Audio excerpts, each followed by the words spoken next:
Okay, अभी हम शुरू करते हैं इसके ऊपर। तो सबसे पहले हमने यहाँ पर क्लिक किया और क्लिक करके हमने अपने फॉर्म का नाम रखना है फॉर्म डिजिटल क्लॉक।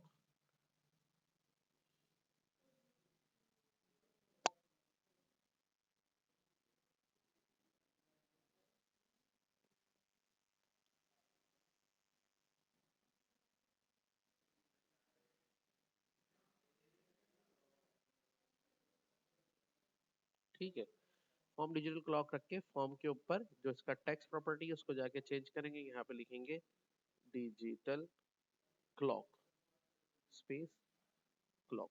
ठीक है, इसके बाद हम इस फॉर्म को थोड़ा सा रिड्यूस कर देते हैं क्योंकि इतनी बड़ी की जरूरत हमें नहीं है। एप्लीकेशन का मॉडल ऐसा रखते हैं। इस पे एक लेबल ऐड करेंगे, लेबल, और उसको ऐड करने के बाद यहाँ पर लेबल जब ऐड हो जाएगा तो यहाँ से पकड़ के यहाँ रखेंगे और इसका नाम रखेंगे LBL क्लॉक। तो LBL क्लॉक इसका नाम रख दिया, CLOCK। ठीक है, उसके बाद इसकी जो फॉन्ट प्रॉपर्टी है उस पर जाके क्लिक करेंगे। फॉन्ट जो है फॉन्ट फॉन्ट प्रॉपर्टी पे क्लिक करेंगे। यहाँ पे क्लिक करने के बाद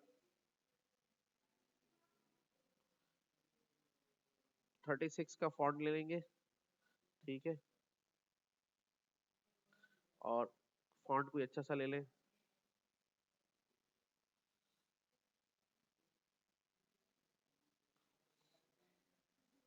और इसको बोल्ड कर देंगे, ओके कर दें। तो देखेंगे आपको इस तरह से नजर आएगा।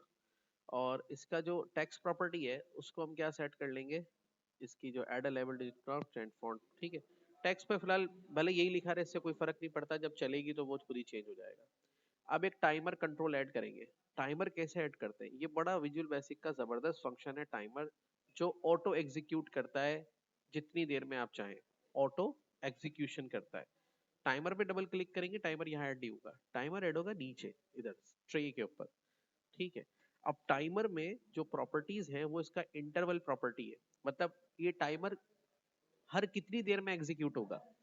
तो टाइमर का मतलब अगर आप यहाँ लिख रहे हैं 100, it means it check the time every 100 milli seconds.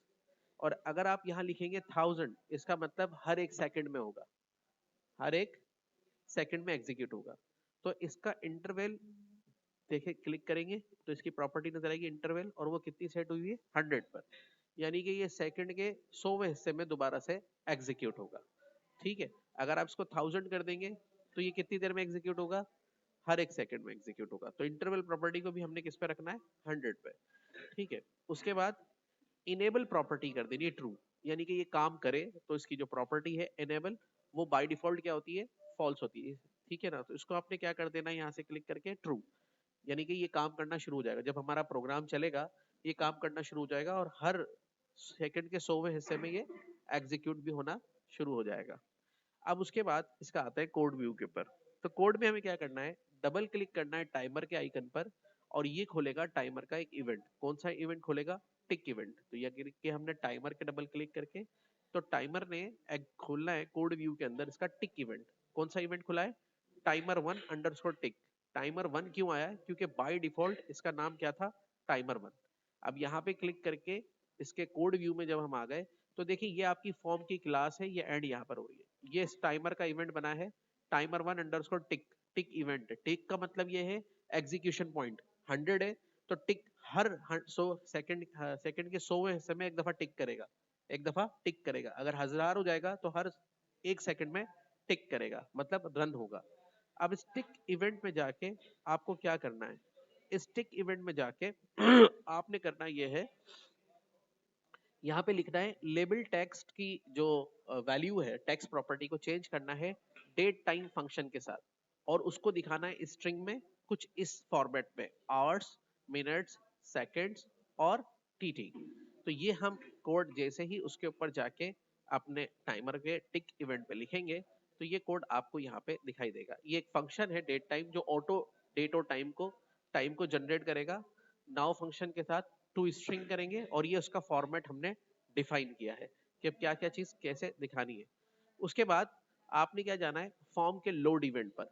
अब फॉर्म के लोड इवेंट पे कैसे जाएंगे, फॉर्म के लोड इवेंट पे जाने के लिए आपको दोबारा से फॉर्म बनाना पड़ेगा और फॉर्म के किसी भी हिस्से पे क्लिक करके डबल क्लिक करना पड़ेगा, किसी भी हिस्से पे क्लिक करके डबल क्लिक करना पड़ेगा। तो ये हमारे जो फॉर्म का नाम होगा, जैसे मेरे फॉर्म का नाम है फॉर्म डिजिटल क्लॉक, उसका लोड इवेंट जो है लोड हो जाएगा। उस लोड इवेंट के अंदर जाके क्या बताना है आपने, अब यहाँ पर आपने बताना है लेबल टेक्स्ट, वही जो आपने लिखा है कोड सेम यहाँ पे बताना है। ये इसलिए बता रहे हैं, लोड इवेंट कब काम करता है, जैसी एप्लीकेशन रन होगी तो ये जो है काम करना, ये जो डेट है हमारे लेवल पे दिखाएगा। उसके बाद टाइमर उस डेट को अपडेट करता रहेगा। तो यहाँ से भी हम इसको लेके कोड को यहाँ पे लिख देते हैं। इस कोड के लिखने से ये होगा कि जैसे ही हमारा प्रोग्राम रन होगा तो ये जो डेट और टाइम है लेवल पर आ जाएगा। लेकिन वो अपडेट कब होगा, अपडेट टाइमर उसको हर सेकंड के 100वें हिस्से में करता रहेगा। अब हम अपनी एप्लीकेशन को रन करते हैं तो देखें,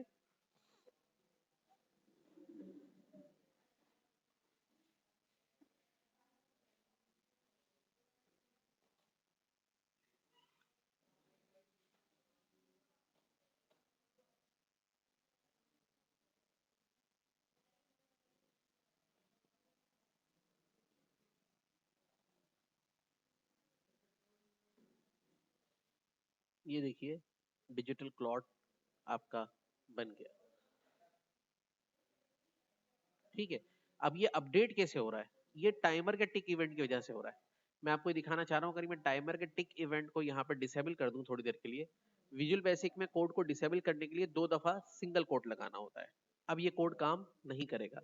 तो आप देखेंगे फॉर्म के लोड इवेंट की वजह से उसके ऊपर डेट टाइम तो लिखा हुआ आ जाएगा, लेकिन अपडेट नहीं होगा। अपडेट करने के लिए अब हमें अपने टाइमर के टिक इवेंट पर जाके ये करना पड़ेगा।